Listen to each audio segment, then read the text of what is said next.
thinking about what makes for our national heroes, wondering why we seldom agree on who should be honored. Pause, think about it with intentional thought, and consider where we go from here. Stay tuned and hear what Nana John Canoe II, Christopher Davis, got to say about who he thinks is the people's choice to be our national heroes. Something to think about with Dale Happy Knowles. What we think, we become. What we radiate, we attract. What we imagine, we surely can achieve. Let's change the narrative, 242. Welcome, sir, to this awesome session we're going to have today. Yes. Blessings. Thank you. Yeah. Great to be here once again. Awesome. Folks out there in the 242, we welcome you also, and those around the world who support us every week. Love you. Hit up us in the chat. Let us know where you're listening in from or watching from. And anything that you got on your mind that you want us to talk about in this topic as we go. Whatever prompts your thoughts, bring it up. Once it stays on topic, respectable, we'll address it or try to address it as we go. So, Senor Davis. Yes. It's stranger to us, but it's been a while, and we keep saying we want to bring you back to talk about some of our people. And yes, I certainly. See this no better of a time than now, coming up onto Heroes Day, that maybe we should talk about some of our heroes and the whole process and what goes into it and why we seem to always have a disconnect in the Bahamas as to many things that we do. Not just this, but Junkanoo, politics, religion, all kind of things. Who you gonna marry, who you ain't gonna marry, whatever, Oh yeah, certainly. Yeah. So why is that? Why do we have those type of attitude in the Bahamas? Yeah. Well, from the standpoint of selecting national heroes, though it's certainly improving, we still very much deprived of a lot of our story of particularly what happened, right? And when you go around the world, and of course, when you look at the African diaspora, so that's countries within Africa, of course, but we're also talking about countries in the Caribbean. And given our history, of course, in the past 500-600 years or so, we typically see national heroes that are of a more revolutionary cut. And these are typically people that essentially died in the name of freedom, right? So generally speaking, when we choose any national hero, it's about someone who essentially made a vital contribution. And these contributions are even more vital during periods of time when we were at the bottom rung of society. And of course, there was no time for us and our ancestors when we were lower than those proverbial days of slavery, right? But of course, that's something that's rarely talked about or considered when we speak in national heroes. As a matter of fact, I'm happy to see that the one they call Poor Black Kate, I actually prefer to call her Saint Kate. She was recently inducted as a national hero. She was from Crooked Island. And this is exactly the direction we should be going in. Here is not a little girl. She was a teenager in Crooked Island. Of course, Dr. Strawn from UB over there, he wrote a book about her. I also mentioned her extensively in my book, Black Rinse, as well. But essentially, she was a girl who was defiant. She was a domestic. There was an issue of seams of sexual violence that was going on between her and her enslaver. Her name was Kate Moss, by the way. So this is the Moss family, one that's quite prevalent in the Bahamas, particularly, and we all know about their connections to Crooked Island. And of course, she, in her defiance in mending clothes, but of course, it was a much deeper issue. She lost her life. And she was recently inducted as a national hero. But aside from her, and of course, I'm not taking away from anyone's contributions, but in my honest and humble opinion, some of these selections are because we lack knowledge, and there are many people that have died on our behalf, died in the struggle for freedom, lost their lives, and not even just in the days of slavery. 7 people died in the Burma Road riot that I like to call the Burma Road uprising. But for some reason, kind of blended in with this sort of need for this sort of comfort history, or blended in with this sort of need to not acknowledge the trauma of our past, because it's even, you could argue, traumatic to deal with it today. This is why we tend to look towards typically politicians, pastors, teachers, people of that nature. And particularly speaking about teachers and pastors, we certainly know that they have made invaluable contributions to certain aspects within their community. However, in the light of the knowledge of those that literally lost their lives in the name of freedom as national heroes, and fight for something that was just incredible, something that today we can't even really fathom, right? And then there are those who are national heroes, and then with the knowledge that I have of those that lost their lives for freedom, I kind of look at it sideways. But then there are also those who are considered national heroes, or at least represented like on our currency of things named after them, like the Duke of Windsor, Stafford Sands, and Roland Simonet, who certainly don't deserve to be national heroes in the slightest. As a matter of fact, I see it as a complete oxymoron, because if we in fact celebrating the Bahamas, and we proud to be Bahamian, and we celebrating this nation, why are we celebrating people that literally fought against the establishment of the nation, right. And on the opposite side of the political and racial divide in that period of history. So then you have people like that, and then in light of everything that's happened, it's difficult to actually fathom some of the people that have been overlooked.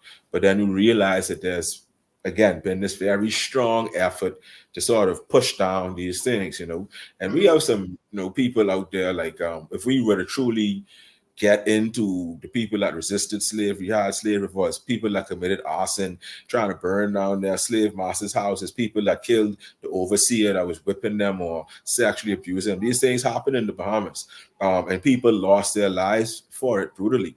And I think those are the people who should be at the forefront. And it's interesting how you spoke about in the beginning, like there's this disagreement, like none of us could agree on who these national heroes could be. But when you have a person that fought for freedom during those days of slavery and lost their lives of it, it's long before political parties. This when the majority of us were in that same boat.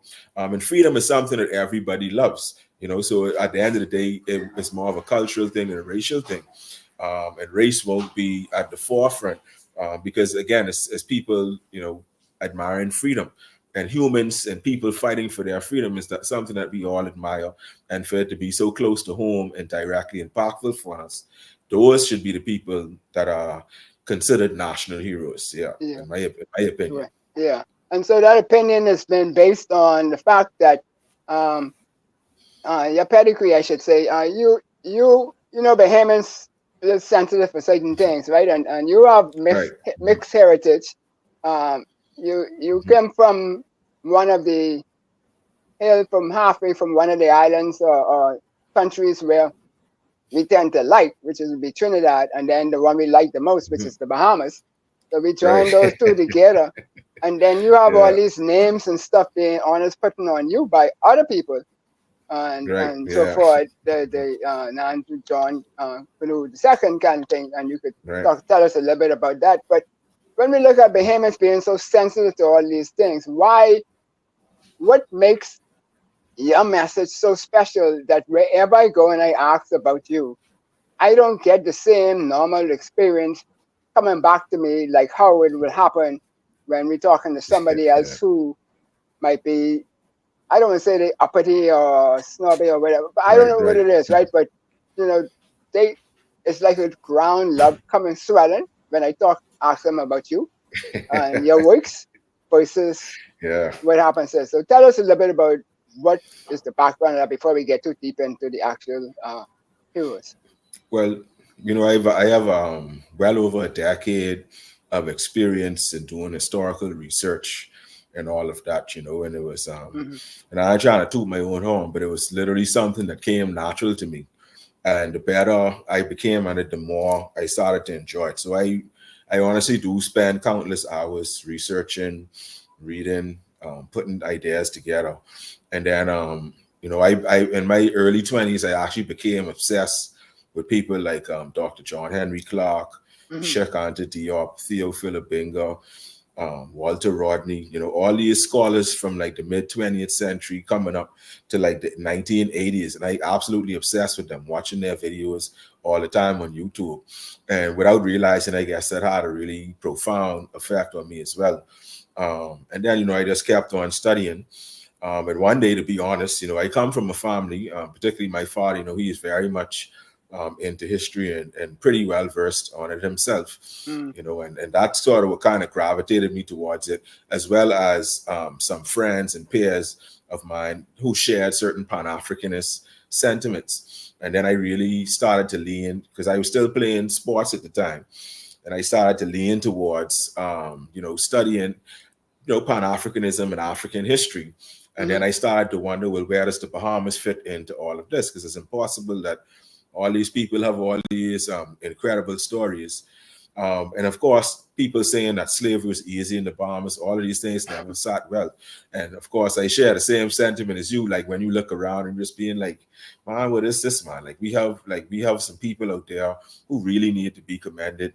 And of course, it reflects in so many different aspects of our society, you know, a sort of indoctrination that we feel that foreign is better than local, you know, all of these things. And then one day I actually asked my father, I was like, man, Daddy, how come no one ever write a book about, you know, just focusing on Black history in the Bahamas, or African history, or history from our perspective? Is always the loyalists, or you know what I mean? And he didn't even answer me, right? He just looked at me, kind of rolled his eyes and said, well, why you don't write it?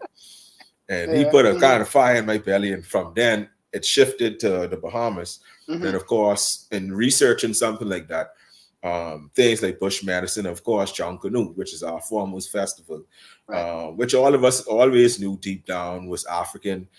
The hundreds and hundreds of Junkanoos I spoke to and sort of doing research without even realizing it, you know, I'd say more than 90% never bought some of the stories they told us about him being a good dancer or coming here as a slave and all that, even though it was what we were taught.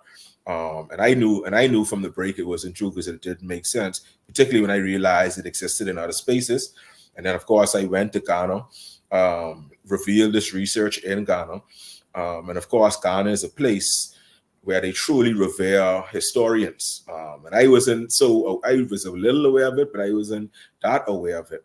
And the fact that I brought this new information to the specific village where he is from, then of course I met people like Alice Kofi, Abou, which is like family head, chief of the family, Augustine Yao from Princess Town, and then my brother and my partner, Stephen Kenya Arthur, my wife Tamara, Robin Lightborn. So many people who was involved in helping me as well, and now we have so many different moving mechanisms. But long story short, I traced the roots of Junkanoo. And many other lines of seminal research, as you know, Mr. Knowles. You know, I focus on maroons in the Bahamas. Sorry, you know, yeah. But you know, I focus on maroons and you know, all of these different things that we never really spoke about or talked about. You know, but that specific thing about Junkanoo, I feel was almost like a destiny of mine. And unbeknownst to myself, after going there, I think it was 4 or 5 times in a year, I literally could, every penny, every dollar I could get my hand on, I was literally just gathering that and going to Ghana to do research, to talk, to learn, to find out. But it was confirmed that John Canoe was in fact this great warrior from a place called Southwest Princess Town. And I can get into too much details, but a lot of other things happened that led to me being crowned essentially John Canoe II. So it's not just a nickname, because I know a lot about, I'm one of the foremost experts on the origins, not the parade itself, of course, but the origins of Junkanoo and Akan militaristic customs in the Americas, right? Because that's what Junkanoo really originated as. But they coronated me as John Canoe II brought his throne back after 300 years and crowned me John Canoe II. And when that happened, of course, my mother had to come because, you know, they have their matrilineal culture, Right. which was quite interesting, quite amazing.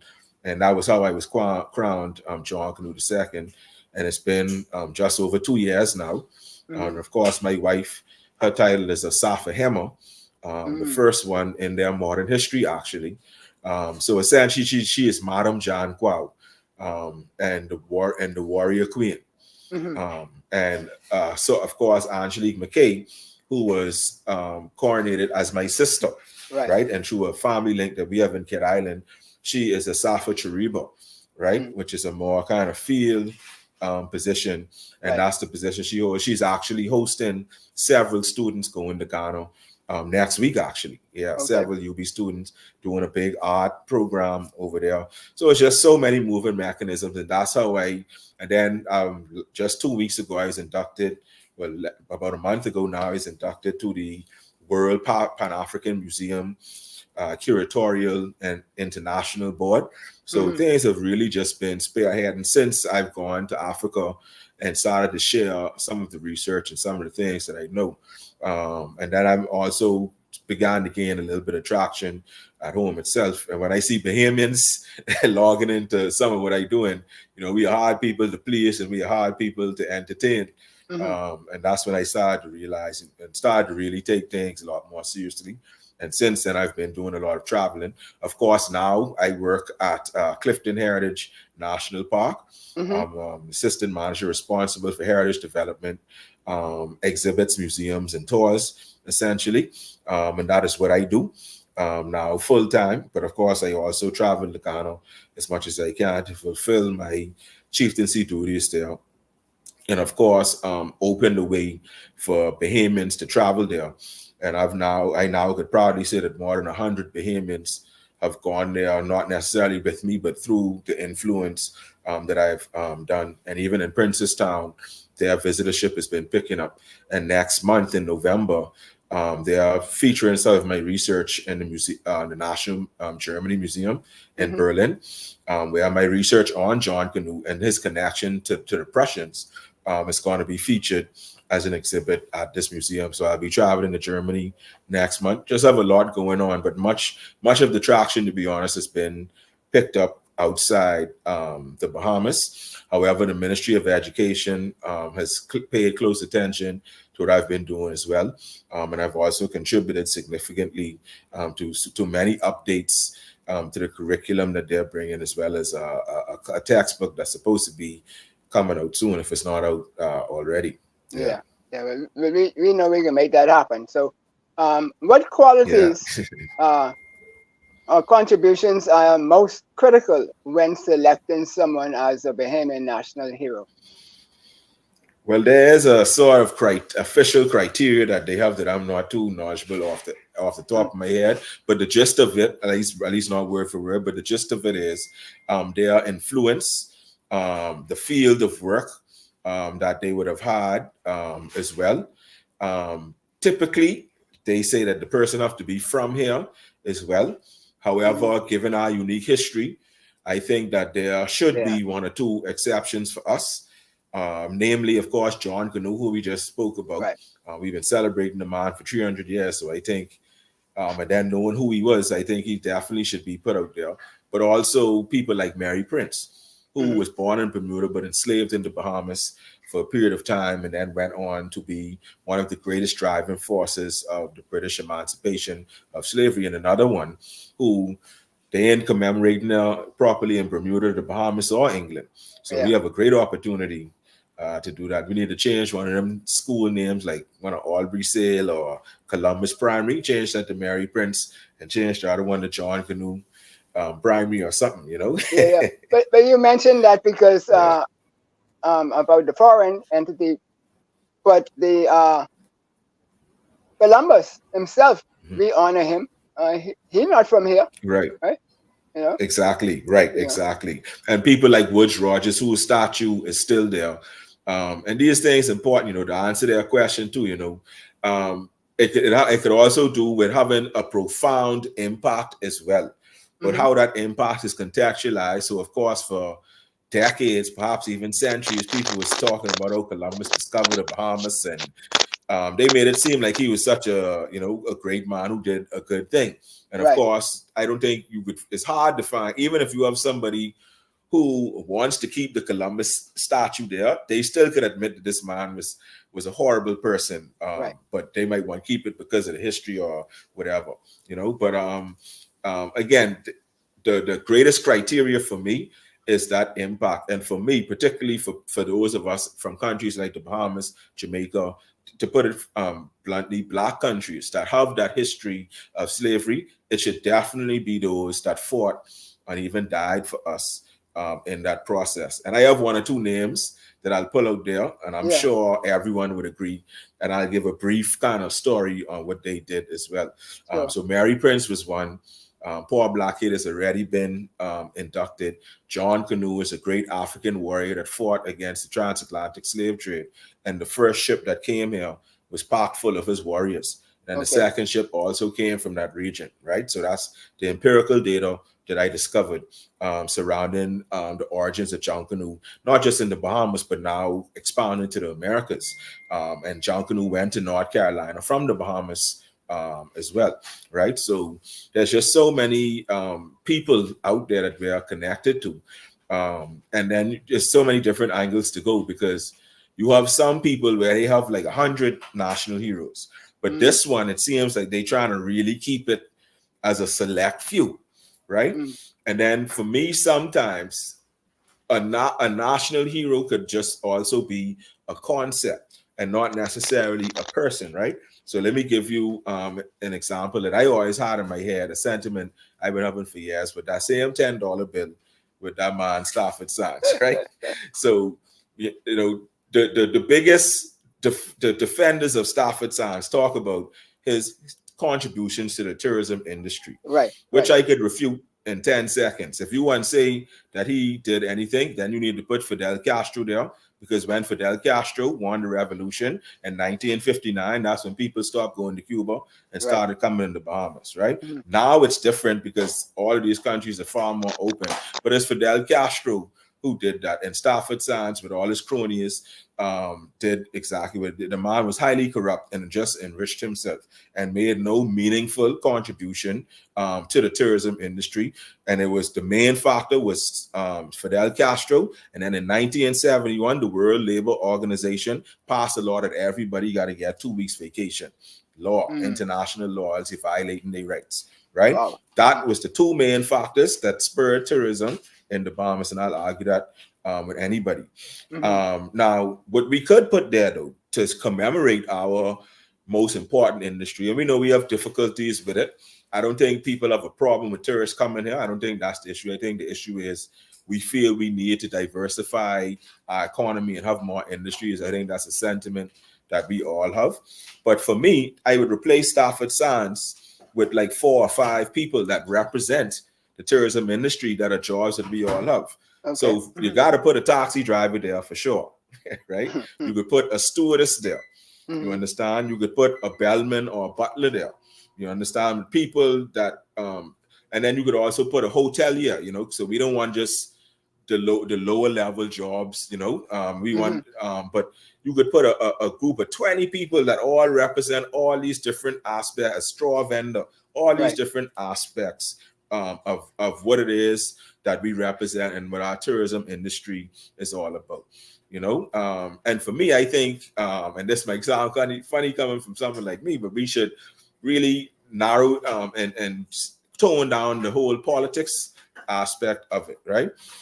Because they try to make like every single politician that existed at a certain time a national hero, and half of these people, to be honest, we don't know, and not, of course, taking away anything they made, because they, of course, would have made their contribution.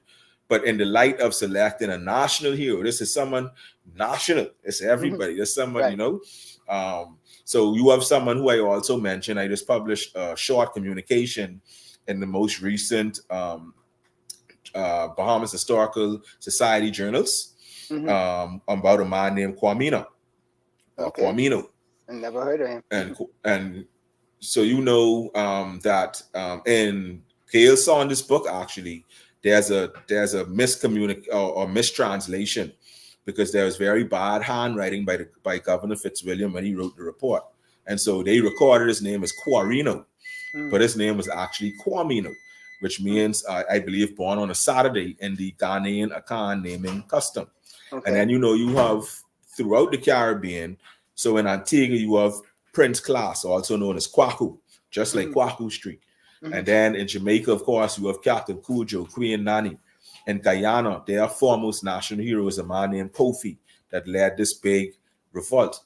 And all of these people also have different forms of like these militaristic Junkanoo style, and some of them is call it Junkanoo just like us practices. Right. And I was like, so why we don't have our revolutionary hero? Because all throughout the Caribbean, Queen Brefu in the Virgin Islands, there are many of them. As a matter of fact, there are more of those Akan national heroes from that tribe than any other group. And talking about the Caribbean. And so Kwamino is our version of that. You understand? And Kwamino in 1734, to be specific, on the night of September, on the morning of September 8th, 1734, he had planned to have a full-scale revolt on the island. And he wanted to take advantage of a yellow fever epidemic that was going around. And he had planned, he was living in the bushes, ran away from his enslaver, was living in the bushes, it seems, for a number of years. And he was going around to people and planning this full-scale revolt. And he was going to start the revolt by actually killing the governor. Who was the governor? Governor Fitzwilliam. Right. And as a result of this, they built and selected the site for Government House, which is still where it stands today. And of course, that hill is also called Mount Fitzwilliam. Right. Now, because of this, when he was being arrested, he actually stabbed one of the officers and killed one of the officers. And then, of course, they caught him, caught some of his counterparts, spoke to them and tortured them and whipped them. Kwamino, as we believe, was actually executed. Some others were probably executed and then they were exported. You understand? So this here we have a guy who, for me, should be at the top of the pedestal. So even when you look at Pompey, Pompey didn't lose his life, but what Pompey achieved was amazing and unprecedented, because what they achieved was almost like a different social status. From their strategy of revolting, then stopping, waking, then doing it was all strategy and they achieved it, because even to this day, Rolls know they pretty much own Exuma. You understand what they said? So, right. But you get where I'm going now. Kwamino, again, is another one who lost his life. Not a national hero, and that's what I'm saying right now. So I answering your question right now. Kwamino was a warrior who was an actual warrior of the man that we know as John Canoe, who was enslaved and brought to the Bahamas, ran away from slavery. He said, I'd rather live in the bush than be enslaved by y'all. You know, he was a warrior, so he did have that warrior mentality, you know. Had a couple of people living in the bush with him. One night he was spotted, luckily. When they was arresting him, he killed one, and they had to get a bunch of people just to restrain him. They interviewed them and spoke to them and asked them what was going on. And of course, because they was getting whipped, some of them started to confess. And then the plan, as Kwamino confessed, was to kill the governor first, and then kill all the other colonists and enslavers on the island and take over the island and, quote unquote, make it an African colony.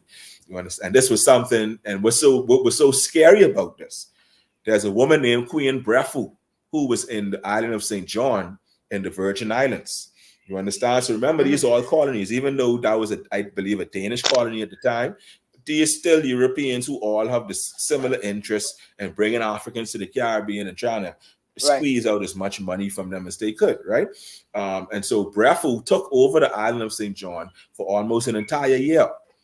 And only 2 weeks after they finally took the island back from Queen Brefu, and she had committed suicide because she knew it was coming anyway. And she was another warrior. So, you know, these African warriors who coming from this region of Ghana, and John Canoe represented like the pinnacle of that. So you could still see that connection. And that's what made it so scary, because 2 weeks after Queen Breathitt was finally overpowered, that's when Kwame came. And there was a yellow fever epidemic going on, all of this stuff. And he attempted to take, not just free himself, because he was pretty much already free, though he was living in the bush, but he attempted to free every single Bahamian on the island. And it's significant, even though I think there's only about 1,000 to 1,200 people living in the Bahamas at the time. Right. Cool. So for me, Kwame, because of that. But there are several others that we could put out there too, and people might want to, because there are also people like who he didn't necessarily have a great impact in the Bahamas, but his global impact was profound, and it's in the entertainment industry. And I ain't talking about Sidney Poitier. Right. Yeah. In essence, he I don't know if he officially is, but in essence, he is a national hero. We all know who he is. We all love him. Some only like if there are 10 Bahamians, 9 love him. One might have something to say. They feel like he needed to say but a little bit more when he talking about yeah. Something like that. But I'm talking about a man named Bert Williams. So this a man who come from Kid Island. And hey, we get less in Salvador claim him too, because the Williamses from Kid Islands and Salvador are strongly linked. That whole 2-3 brother story, different islands, that's true with the Williamses between Kid Island and San Salvador, right? And Bert Williams had roots in there. So his father was Frederick Williams Jr. and his mother was Julia Munker. Though he was born right there, close to St. Agnes. So he was born in November of 1874. And he moved to the United States when he was just a little boy, ended up in New York. And he actually began as what they call a barker. So he would be like the little boys with the newspaper, or the man standing outside the circus trying to entertain people and get them to come. That was what he started out as. And they saw that he had extreme natural talent. And just to make a long story short, I would encourage people to Google him, Bert Williams, born in Nassau, spent most of his time there. So he's the first black man on Broadway, first black man on screen, first black man to kiss a woman, first black man to direct, first black man to produce. I believe he had 8 Billboard songs, including a song called Mr. Nobody, which was like #1 for a while.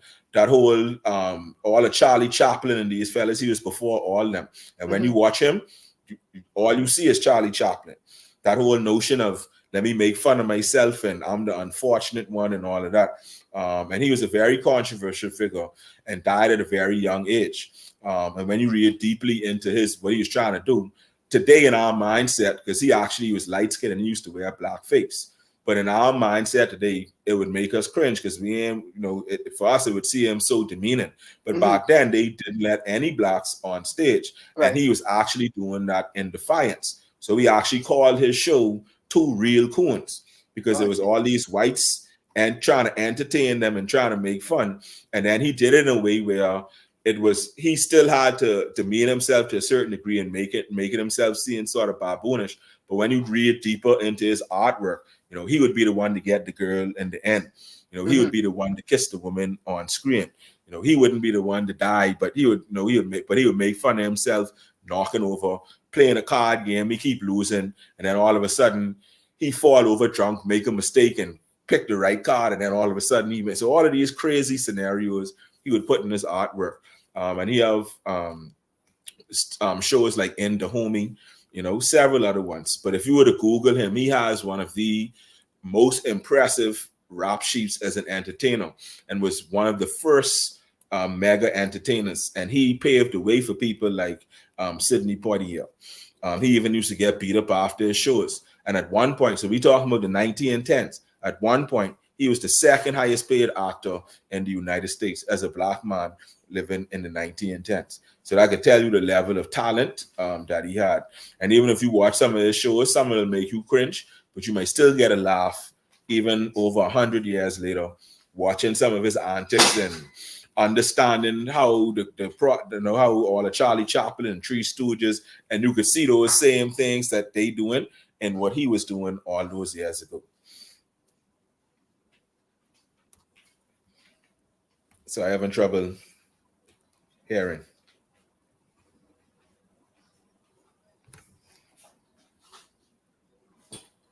No, I still having trouble hearing.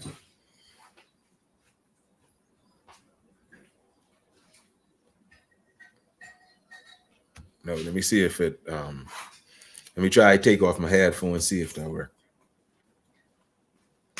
You talk again? No, I still ain't hearing. What's happening? Take that one off. Okay. Okay, I can hear now. I can hear you now. Well, I hope I don't have to get echo. Yeah. Okay.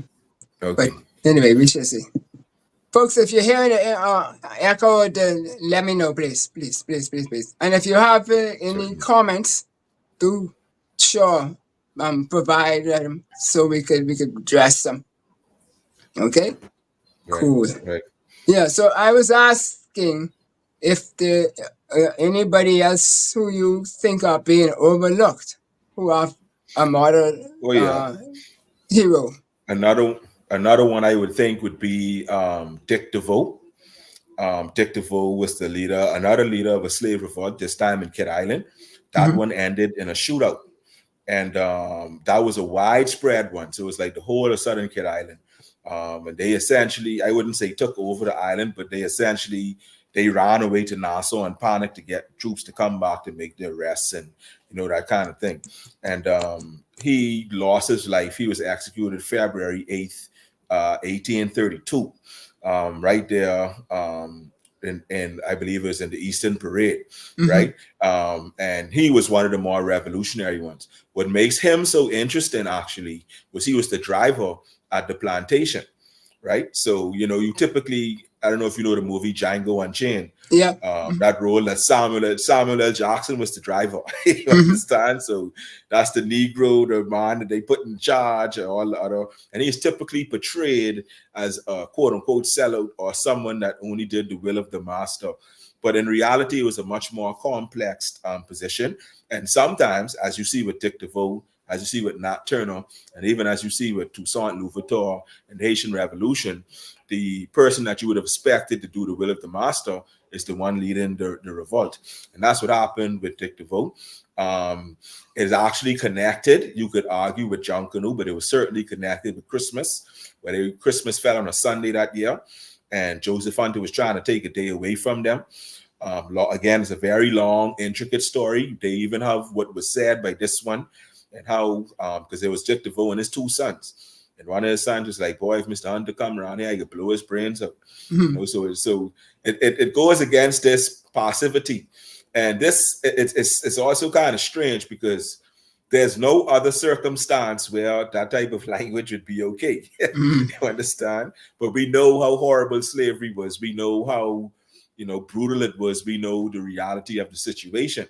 And it's even just like in other situations, when you have people being oppressed, and they fight their oppression even with violence. Though we don't celebrate violence, that is the only time it is okay. When we talk about things like slavery or human trafficking or sexual slavery and all of these things, that's when it's literally okay, when it's in defense of someone's human rights, in a sense, right? Unequivocally, without no politics, without no nothing. We all know slavery wrong. So if you're killing someone who's doing enslaving, right? And that was the sentiment. But for some reason, again, that sentiment don't ring so true in the Bahamas. And a part of it is because we don't know the stories, right? And of course, these families we're talking about, again, as a matter of fact, at this revolt, Sidney Poitier's great-grandparents and Bert Williams' grandparents were present in Southern Kid Island while this revolt and all this upheaval was going on. You see? So it shows you, of course, we always hear about Kid Island having so much history, but there are a few who could really put their fingers on it, right? And that was, in my opinion, the closest thing we had to a full-scale revolt. They had that revolt on that specific plantation, then it spread. Even an American ship was passing by and it hit a reef. And the blacks who were in Southern Kid Island at the time, they go on, they take all the loot and everything. They was almost in full revolt. And so these revolts were not, in every case, these revolts sort of spread and trickled out before they then simmered down and other people were feeling galvanized. It was almost like people couldn't wait until their turn, right? And then you have a woman who is extremely interesting. I love to shout out Tamika Galanis, because she is the one who actually brought it to my attention initially. And now we sort of just been going down a rabbit hole. But there's a woman named Charlotte DeVoe and another woman named Linda who were involved in the revolt. And they were family to Dick DeVoe. It wasn't his wife, but she was family to them. It was her son who was beaten, who was going to get beaten by Joseph Hunter and them. And then Dick DeVoe, the driver, rise up and say, but y'all don't do nothing good for black people. Y'all ain't beating no one today. That's how it started, the bubble. And it was her son. Now, she is a very interesting character. And there's actually evidence because all of those people who was involved in that revolt ended up dying suspiciously right before and right after slavery ended. So I think out of Sarah Poitier and Joseph Hunter and all these other people, they all died between like 1837 and 1840 under suspicious circumstances. And Tamika pointed out that in one of the letters, they was actually accusing Charlotte DeVoe of trying to poison them on more than one occasion. You understand? And so and then when Dick DeVoe was executed, there was this widespread rumor that the people in Kid Island bring him back to life. You see? So it shows you that it shows you how this culture, this African culture and all, was so scary to them, to those Europeans, right? And of course, for those of us who are familiar with our culture, today we could kind of laugh at these things because we know, they would have seen a Grammy boiling sorcy back then and call it obio. You know what I mean? At a time when they was just bloodletting and putting leeches on you. We boiling all this bush in the pot and it actually working and they thinking we doing witchcraft and magic, but it's really just medicine, right? So all of that is intertwined into this story. And out of that story, which is called the Golden Grove Revolt, so you could Google that. The PDF is actually available. But yeah, man, certainly there's just so many. And I think Dick DeVoe, and you could argue Charlotte is another one. And it's always beautiful too when you hear, not to be glorifying the names of our enslavers, right? But it's always good when you hear that quote unquote Bahamian name. You understand? When you hear that Bahamian name, so DeVoe, that's a name you know. Yeah, that's one of us. You know what I mean? Yeah, Plenty of DeVoes around. You know where they come from and all of that. And he was formerly owned by Andrew DeVoe and was purchased by Joseph Hunter when he was bought. Oh, I see a question coming. So Chris, this is a issue that always comes up, right? I know Chris Curry dealt with it in a way because we have black loyalists, right? So when we look at the question, I guess they are asking if you are on that lineage. Yeah. So many of us are, and when you understand how like the family trees work, right? When you have these main migratory streams like the loyalists, it's at a point where almost all of us could claim at least partial lineage to that. And it also is true of other parts. So we could also claim at least partial lineage to the pre-loyalist blacks that was here, meaning the Hunter warriors, the Junkanoo warriors.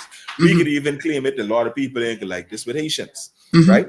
And reason being is because we have 2 parents, 4 grandparents, 8. You get what I'm saying? So by the time it's 8, 9 generations back, you're talking about hundreds of people, and all these hundreds of people come into making you. That's one of the amazing things.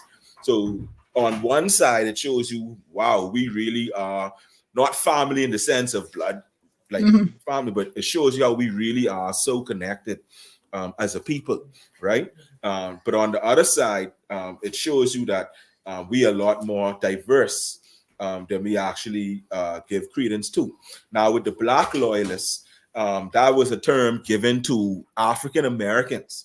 So, and I love this question. So, roughly 9,000 African Americans came with the loyalists as slaves.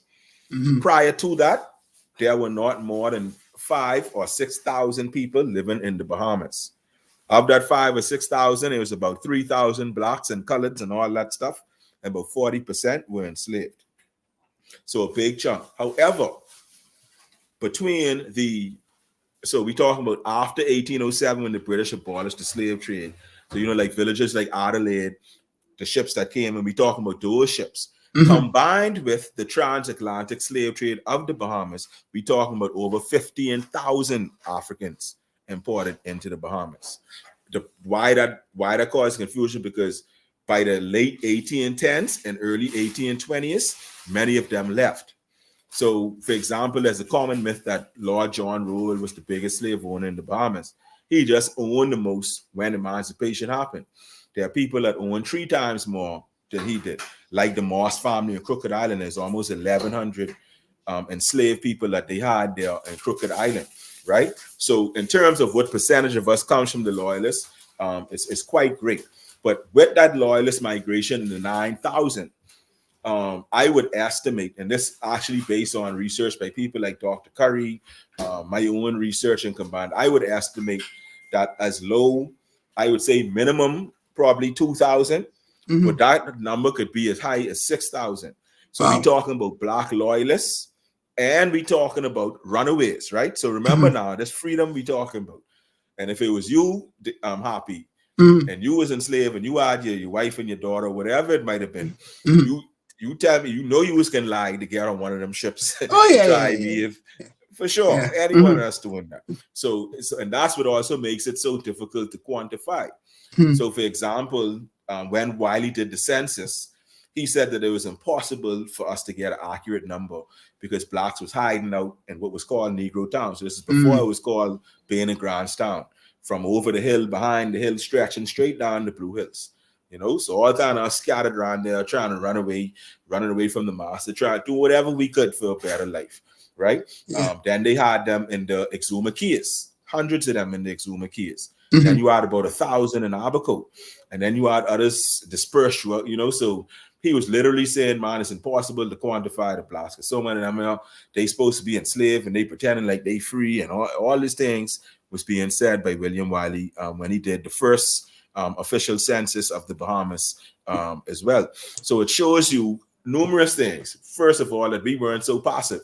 You know, we was running away, we was doing this, we was lying, cheating, doing whatever we could. The fellas who was living in the bush, they would regularly raid the white-owned shops so that they could get food and water.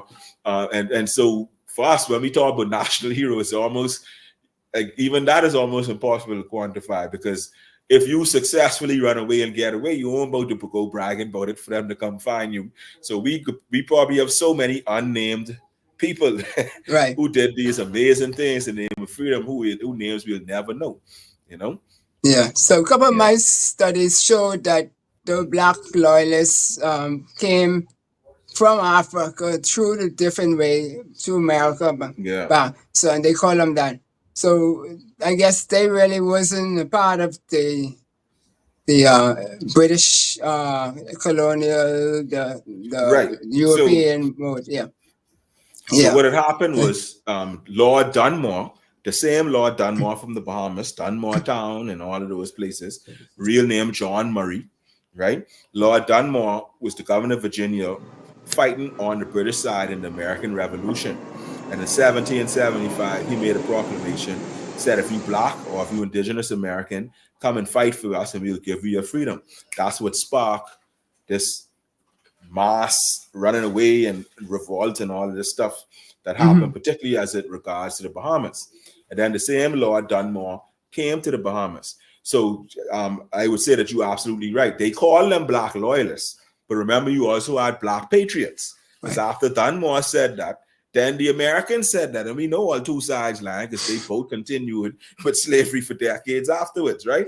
So, and that's what it was. So the Black patriot, it was like the same thing. Oh, come fight for us. If you do well in the war, we could give you and your family your freedom, right? And then Lord Dunmore personally oversaw the re-enslavement of the majority of these people, and that's what began, you know. And so Black loyalists, though I just use as a term in terms of their position in history, but in reality, you know, there's almost no such thing as a Black loyalist or a Black patriot, because I can assure you both of them was fighting for the same thing. And if they did not have that colonial system over their back, they probably could hold hands together and walk to freedom. You understand what they said? So, but at the same time, you know, it was an avenue. It was a legitimate avenue to freedom outside of just running away. Because if you run away, there's always a risk of you being returned, and at worst case scenario, even killed because of committing that, because that was considered a crime. But if you could get free through your military service, however it was. There's an amazing story, another potential national hero, this woman named Nancy Dixon. And it's so funny why I say she's a national hero. She was from Virginia, but she was enslaved by so many different Bahamian planters and families. So first she was under Thomas Cartwright, then she was under John Dixon, then she was under Zachariah Allen, all of these loyalists, who well-known loyalists and all that. And this woman refused to lay down and be enslaved. She sneak on the boat, run away in Virginia, then she run away when she reached here, gone to Abaco, live with the black loyalists in Abaco. She was helping, she claimed in the war, she was a washerwoman and a cook. And so she deserved to be free because she helped the British, because she is cooking for the troops and all that. Who knows if she is telling the truth or not. But whether she's telling the truth or not, if she was lying, it's still amazing because it just show you her fighting for freedom. Right. What is worrying about the story is she had a daughter in the beginning. And then her daughter, they don't mention her daughter no more. But right up until she was in her 60s, she continued to run away and make all of these attempts for freedom. And it got so bad at one point, the newspapers was sarcastically calling her Free Nancy. Kind of like, yo, this free, just the same woman who always calling herself Free Nancy. But she refused to accept it. As a matter of fact, I personally believe that she was telling the truth, because I don't think a person could be so adamant with a lie for their entire life. They say. So I personally believe she was telling the truth. She had her own feelings of justice, and she refused to knowing that she deserved to be free, even by their rules, So she's another amazing one, Nancy Dixon. A lot of them are women as well. Yeah, I've noticed that. That shouldn't surprise us. Yeah. Yeah. And that shouldn't surprise us, Yeah. So why is it so important to recognize all these people? I mean, you put a lot on the table, but I'm sure there's a million more, and I guess and tourist friends and everybody else have more to add. So why is it important? Well, it is important, because even now, I'm not interacting too much with the guests, but usually when we do stuff like this, people really feel inspired, particularly when they hear their name or a place where they from. Okay. So I sure someone here might be from Port House, so that is what history is meant to do. And that is a part of selecting of national heroes. It's meant to inspire, show us what we can achieve, remind us of who we are, right? We are not this passive people. It is bothering me. I say it is such a myth for me. It's such a myth for me that Bahamians are passive people. Number one, we weren't passive in our history. We did not lay down and take slavery. We fight just like everybody else. We had 2 attempts at full-scale rebellions. I ain't get into the second one because we'll be here until tomorrow, but it has to do with the Haitian Revolution as well. Another attempt at a full-scale revolt. This ain't talk to passive people. And then, of course, when you look at us today, and the sad situation we have today with our murder rates and our issues of conflict resolution and violence, we inundated with violence. So we certainly are not a passive people at all. We always in the top 20, unfortunately, for murder rates. I'm not saying it to say all Bahamians don't play. I ain't saying it to glorify it in the slightest. Right. But these are just facts. So when I hear people say we passive, now we may be passive towards certain systems and ideas and ideals, right? So because we typically don't talk about racism. We typically don't talk about any possible connection with people living today with the past, slave ownership, monies that was made from slavery, all of these things, issues of reparations, but of course, we think we could all agree that slavery, and especially in my opinion, is the number one factor that impacts us and contributes and exacerbates all of these negative traits that are exuded in us, and they've also, and this is why it's so important too. So we have to understand what we went through. So we could look at Kwamino. Kwamino stood up for everybody. Kwamino was a righteous man. He stood up for everybody and lost his life trying to fight for everybody. We have someone like Paul Blackgate who would remind us, hey, man, we come from far. Look where we come from. It's a point where they could have just beat you to death, get away with it. You have a Bert Williams. Who, despite all this, then you have a Joseph Robert Love, one of the original fathers of Pan-Africanism. I'm working on a paper right now, focusing on how we fought with the pen. I literally can call the paper the Bahamian fight for freedom with the pen. You know what I mean? So we talking about scholars and writers like Dr. Joseph Love, who was the teacher of Marcus Garvey, one of the original fathers of Pan-Africanism. We wouldn't even been talking like we were today if it wasn't for Marcus Garvey, and whether directly or indirectly. But you know, Garvey not to cut you wouldn't off, have learned what he did.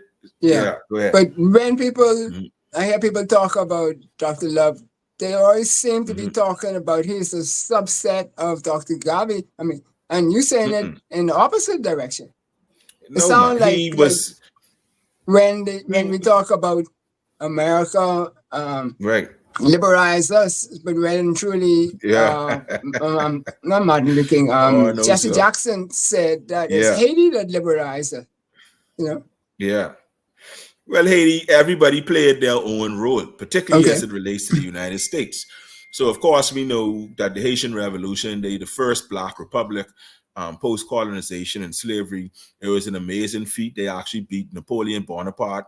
You know, in my opinion, actually, that is the most profound, not even just revolution, but military victory in all of human history. You can't take that away from that nation, certainly.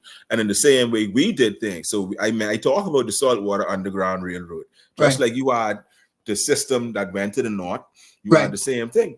And places like Bethel Baptist Church, St. John's Native Baptist Church, St. Paul's Baptist Church, and Fox Hill, these churches still standing. And these were the proverbial finish lines of the Saltwater Underground Railroad. And we have documented evidence. So they should be heroes also.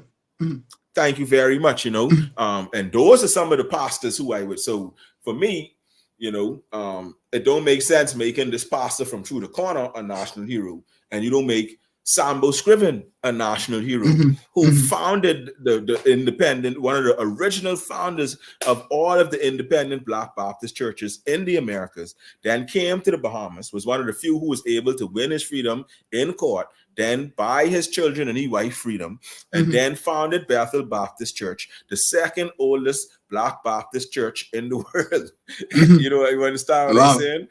Right. And Sambo Scriven, and you can't put Sambo there without putting Agar there, because Agar was really the one who was, in a sense, when the people come to hide out, she is the one who was really doing that stuff. Sambo was almost like a figurehead, you know? And he flowed over here on an open raft from St. Augustine when he was in his 50s. You know, that man's right, absolutely. There's so many crazy, so many, and you know where St. Augustine is? Down in Miami. That's North Florida, and you're floating here. And then they have all the runaway yards looking for him, as well as Prince Williams. So when Sambo was on his way out, and there was a lot of upheaval and disunity in the Black Baptist Church, which was done on purpose by the British Missionary Society and people like Henry Capern, right? He was the one who said, "Man, we ain't joining the British Baptist Church. We can stick to our."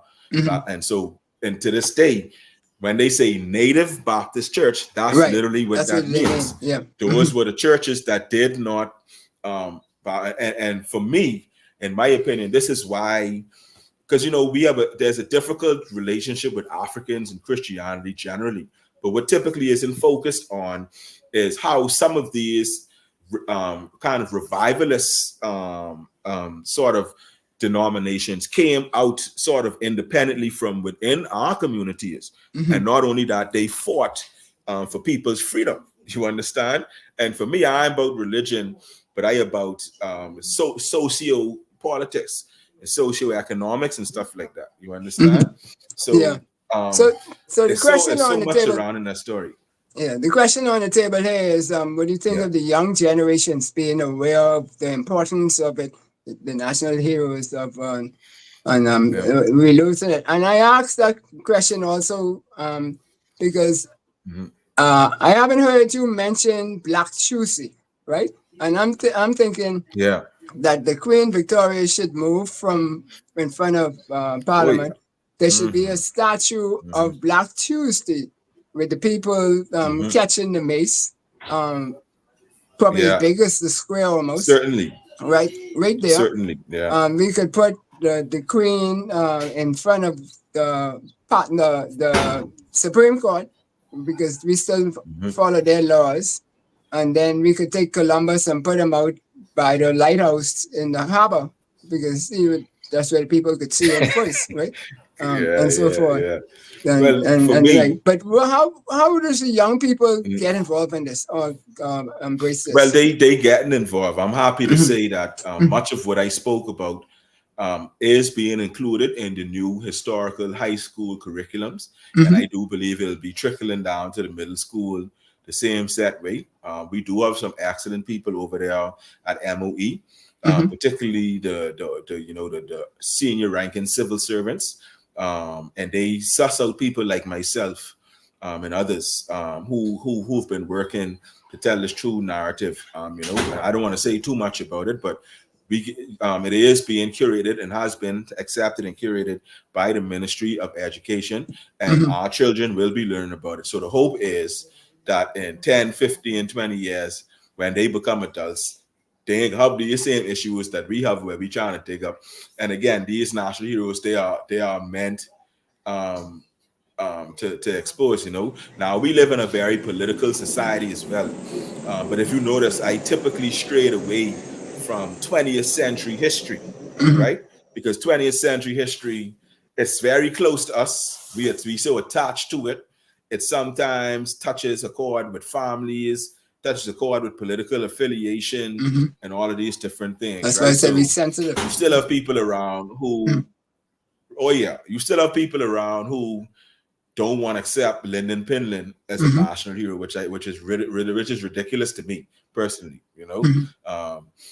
And unless he was out here committing heinous crimes like murders and stuff, for me, he's a national hero because and regardless of the role you feel he played, he led the helm when we got majority rule and when we got independence.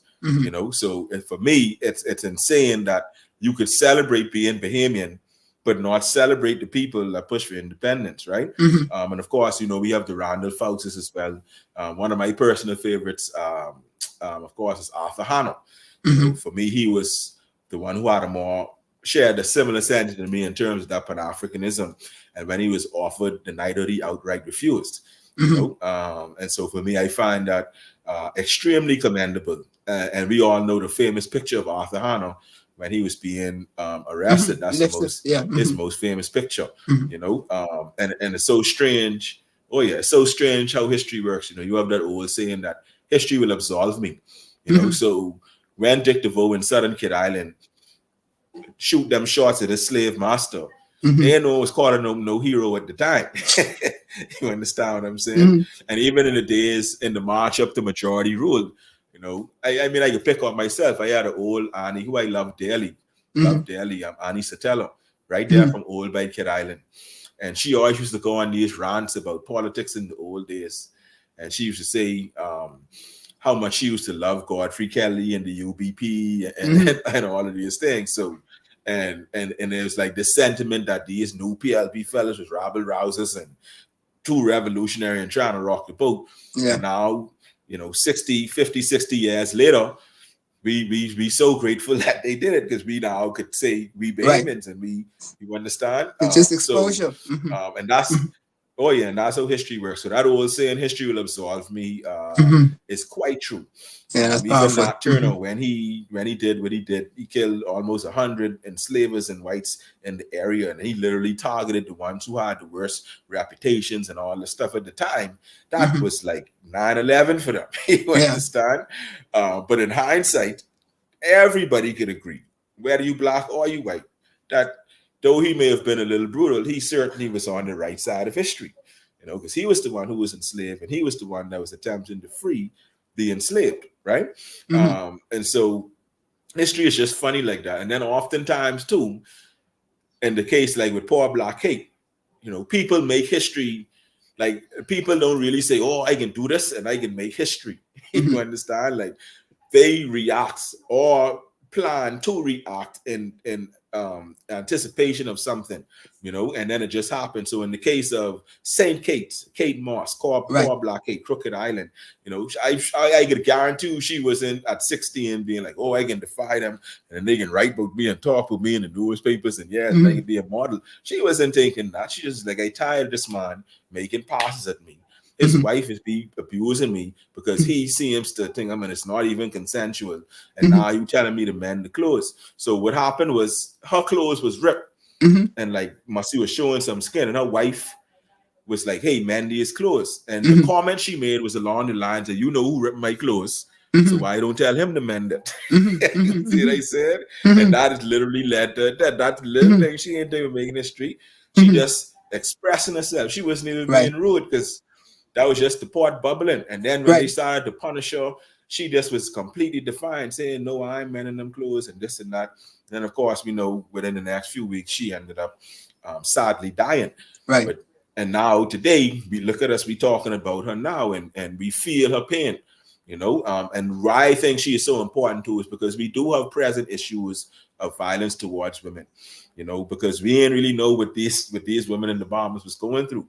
And we even have incidents of our ancestors committing suicide and all of these things. So a part of it is certainly not just to dwell on the negative, of course not, but to truly acknowledge what was there. Or I see a question: who do the people see as their national heroes? When you finish that, wrap that up. Yeah, because I was going to ask you before we get to this question is that our young people, when we talk about who they see as heroes and stuff like that, or who the people see as heroes and stuff, but the young people, they always talk about ain't nothing changing and this and that, and they don't engage in the process of why don't do it. But all these stories you're telling can help them understand how they could engage without being seen to be defiant at the beginning, right? It might turn out to be, but you know, So well, I know we nearing that time because I don't want to keep you too long from the young little boys you had there and the madam. But what are some of the people that you think the people of the Bahamas, because we talked at the beginning about this disconnect between what really is being pushed up there and what the people really feel are there for. And one of the big ones is leaders, right? Because people think that when you get in a position, a title or whatever, you become a leader. But it's who the people following is the leader. So who are some of the people, the people of the Bahamas would consider not leaders, heroes, national heroes that should be honored.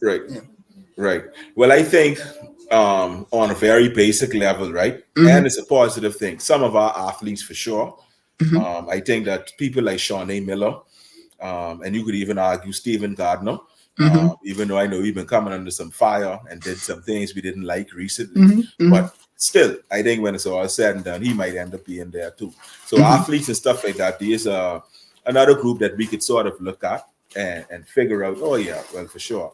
Particularly someone like Shawnee, who not only was good at her race, she literally ran one of the best races in the entire history of the Olympics when she dived and beat, was it Allyson Felix? She beat, I think, when she, I remember.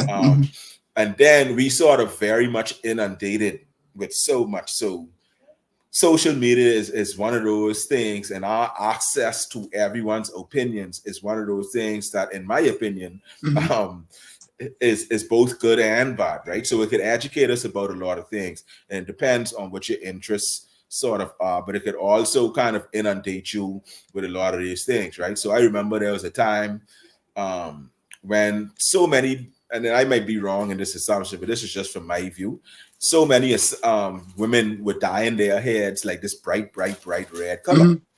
So many women were dyeing their heads this bright red color, and I was like, then I realized that there was, I think it was Nicki Minaj. I can't remember if it was Nicki Minaj or Cardi B or one of them, and not just their talents or whatever. But if anyone who have a daughter and she tell you she wants to grow up to be like Nicki Minaj or Cardi B, you won't be on that run. Put it plainly, right? So it's almost, I don't want to call it a culture war because that's a term that's been used by the wrong set of people. But it is in a sense. You see, and that kind of, we so inundated with these things, and then we just conditioned not to value history as much, and then you also inundated by the money that you use, right? So okay, you can see Marlo Butler, you can see Penland, You know, in all of this. Some Prince William, I would certainly say that Prince William deserves to be there, particularly as a Baptist preacher. If it wasn't for him, you could argue that the independent Black Baptist Church in the Bahamas would have completely died. Wow. And of course, we know, that the biggest denomination followed in the Bahamas is also Baptist, and I feel that that's for a reason. I feel that that's because we have a sort of sentiment because of this Saltwater Underground Railroad, knowing that you know, even at Clifton Heritage Park where I worked, there was when I got to tell you about this event before I go. Sorry. Even at Clifton Heritage Park where I work, there was a woman named Chloe Wiley and an African named Boatswain, and they ran away from Clifton, and they successfully. So imagine that they slaves running away from Clifton, and they was able to hide out for almost a year on the island of New Providence. With such a small population and such few places to go. And how they were able to do that was by taking refuge in what is now known as Bethel Baptist Church. You see? And William Wiley discriminated against Boatswain. And again, people might feel like they national heroes even, like I say. So particularly when you look at these runaways, there's another woman named Charlotte Pinder. She locked up in jail for insubordination. She escaped the jail. They looked for this woman for a week or two, couldn't find her nowhere. And then a couple of days later, they realized they look inside the well and see all type of clothes and food and rope and buckets. So this woman hide in the well. They look all over for that time. She right next to the jail, hiding in the well. And it's believed she might have hopped on a ship and dip out or something. Right. You know what I mean? But so many. We have a story of and this is a real paradigm shift. Though we aren't able to pinpoint names, but for example, you in 2 days, you have one of the biggest single episodes of running away that I have ever found. When about 130 people, mostly Stubbses and Lightborns and Gibbs, those was the three main names. Stubbs, Lightborn, Gibbs. Almost all was Stubbs. I think about 20 was Lightborns, and only a handful were Gibbs, right? And they are different names, but I talking about the plantations they were attached to. And from Caicos Island, which is a part of the Bahamas at the time, the Stubbses don't come from Kid Island, they actually come from Caicos, the ones that went to Kid Island as well. And while some was going to Kid Island, the rest of them, they stole a few boats, and 126 of them ran to which island you think they gone to, which country you think they gone to get free. And 18 and 21, they gone to Haiti. Because at the time, Haiti was offering freedom to all Blacks, you see? And so 120 to 130 Bahamians hop on a couple rickety boats and float to Haiti for a better life and freedom. So that's why history is also so important too, because it could help us to bring understanding and empathy in areas where sometimes we don't show much empathy because we concerned with other aspects, right? And I feel that if we fully know our history, know the relations that we have with all these countries around us, as well, you know, and so it's just so many, you know, and I think that what I would best case scenario, what I'd love to happen is for us to have conversations like this and literally let the people sort of, because it could be so much fun and we could learn so much about ourselves in that process. And so we literally could pick 25 people from all different walks, you know. Many, of course, will be people that lost their lives in the name of freedom, but you will also have a Burt Williams and even people that are still around, you know, because we do have to give people their flowers when they're still around. So for me, I think Shawnee Miller, for me right now, in terms of athletes, to stray away from, because I guess slave revolts for me would fall under politics and society, you know, that's what that would sort of fall under. But under athletics, which we don't have many, I don't think we actually have an official national hero who's an athlete. Yet we've had so many. Another good shout would actually be Elijah Obed. He is an unsung athlete in the Bahamas, fought against Muhammad Ali. I think he's the first Bahamian world champion in boxing as well. You know, and he was pretty good in his day, and his kid's still around, his family's still around. And Kimbo Slice is actually, I believe, his first or second cousin. Right, yeah, Kimbo Slice, you know. I don't think Kimbo Slice should be a national hero, but I do think that it should almost be, because I know they have national honors and national heroes. So I think Kimbo Slice definitely deserve at least a national honor. Honor, And we have to start getting serious, man. We have like obscure people. There's a woman named Etta Cameron. She's actually a Coakley, but she was known as Etta Cameron. This woman was the number one female gospel singer in the history of Scandinavia, and she's from right in Crooked Island. Wow. You see? And then again, for me too, it's thing. So even though I may have my certain outlooks and belief, because I'm not too much into the gospel music personally, right? But at the same time, I could appreciate that Bahamians love gospel music. Yeah, you understand? And what they accomplish. Oh yeah, and what they call and so many Bahamians, it takes them through their day. And here we have this woman from Crooked Island, humble woman from Crooked Island, singing in English and Danish. Oh, wow. and becoming I think she won a Grammy, even if I'm not mistaken, but she was a big deal. Etta Cameron, ATTA Cameron. You could look her up too, right? Yeah. So, they have her on the Wikipedia page. They have her born as Nassau, but I have a record saying she born in Crooked Island. My wife have roots in Crooked Island. She is a singer too. So I know I see something in the blood. Not only can Islanders could sing, they say Crooked Islanders could sing too. Yeah. Your dad could sing when he crank up his voice. Yeah. It's cool. But Chris, that's only half of the questions that I had in my chat. Well, we got to do a part two. And before I go, and people could always come and see me at Clifton Heritage Park. I know it's a drive. For a lot of people, I'd like to invite you to Happy. You could come out there and do a segment. I'll link you up with Miss Stewart, who is our social media. Yeah, I can bring my book, so you can sign it. Oh yeah, certainly. Well, see, that's one reason to come out. And I'd encourage the public to come out to Clifton Heritage Park. You could visit our website at Tour Clifton Heritage. And we don't only just deal with history. You could do a full day out there. You could plan it out. You could come, bring your car. We have private beach out there. You could come with 12 family members. So how you know us, and we could go through your family history and walk through the park and all of that. And of course, Clifton is connected to the Wileys. And on October 14th, which is this Monday, holiday Monday, we're actually having an event. So in the summer, we had another event, and a lot of people at Miss Regatta came out to Clifton, and they say, "Man, we want to get that. We miss Regatta, so we got to get that family island feel." So that's a good thing about Clifton. It really gets you away from the hustle and bustle of Nassau. The drive actually isn't that bad, especially on a holiday. Right. And I write out there. So if anyone wants to come out there and get the full experience and learn more about what I'm talking about, or want to pick my brain, or they have more questions, they want to take the tour, you could come out there with your significant other, take the heritage tour, have a discussion with me and do some stuff with me. And then you can spend the rest of the day on the beach, or whatever you want to do, but out there, we're going to have vendors. We're going to be out there all day. October 14th. For those who are familiar with our events, they know how it will be. We'll have some living history going on out there as well.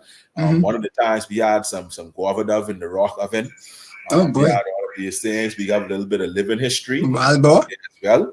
And on the 14th, I'll be out there doing some good tours on the same topic that we're talking about today, about our national heroes, connected to Clifton, dispelling some of these myths about Clifton. And what is becoming very popular is the direct family history. So a lot of people come out there now to ask me about those things. And we actually have an small attraction out there, talks about emancipation. And a lot of people don't know that emancipation, our slave masters were compensated. Well, I little trapsy, and I had, I put all the names with all the amount of money that all the slave masters get. And it's an interesting exercise because people come out there and see if they find their names, and 9 times out of 10, their names right there. And then you can then we have the calculator, you can quantify how much money that is in today. And over 23 million pounds was given out in compensation to the Bahamas in 1838. So how much money you think that is now, right? Yeah. And so that's how we need. That's why it's so important. You see, because some of these people get money for us and all, and we don't know, but we even talk about it and all these things. But you talk about that in I don't know, about 77 or thereabouts. I did a commercial, just pushing one washing machine into one house. It took Total of 15 minutes in one clip. I made $75 on that. Right. And I calculated what that was worth today because my brother asked me how much I made, and I told him $259. So now you take what you just calculated from 1838 to now. Exactly. We're talking about almost trillions, probably. Yeah. Yeah, it's a lot of money. It's a lot of money, you know. Yeah. And you literally could see that, you know. So you're saying it's important, and I think that most importantly, it will unify all Bahamians.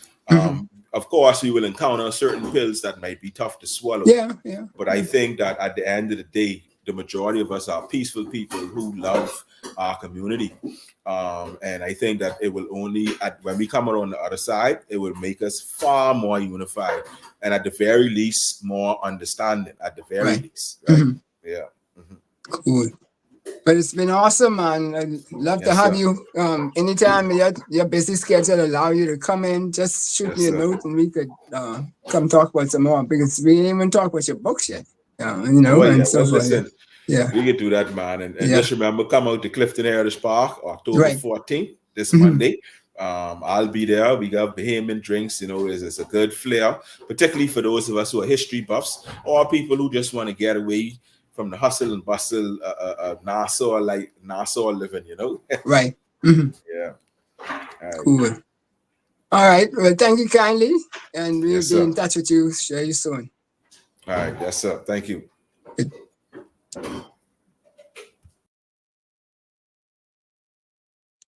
All right. This me now.